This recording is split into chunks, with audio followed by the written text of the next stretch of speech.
մոտ 2 ժամ առաջ ապօրինության հերթական կանչ իրականացրեցինք մեր հացադուլ իրականացնող ընկերների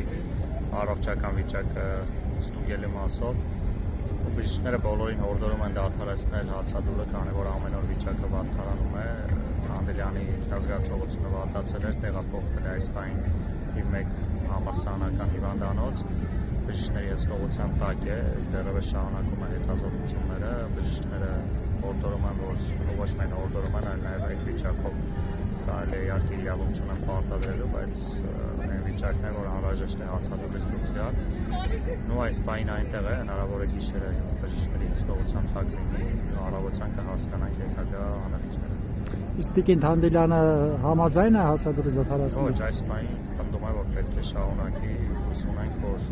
հաշվի առնելով այդ իր սկզբունքայնությունը, գոնե բժիշկների հսկողության տակ մնալով վիճակը մի փոքր բարելավի, քանի որ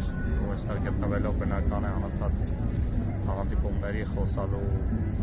գործընթացում գտնվելով ավելի շատ էներգիա են կորցնում մեր ընկերները, որը բնական է նույնպես ազդում է առողջության վրա։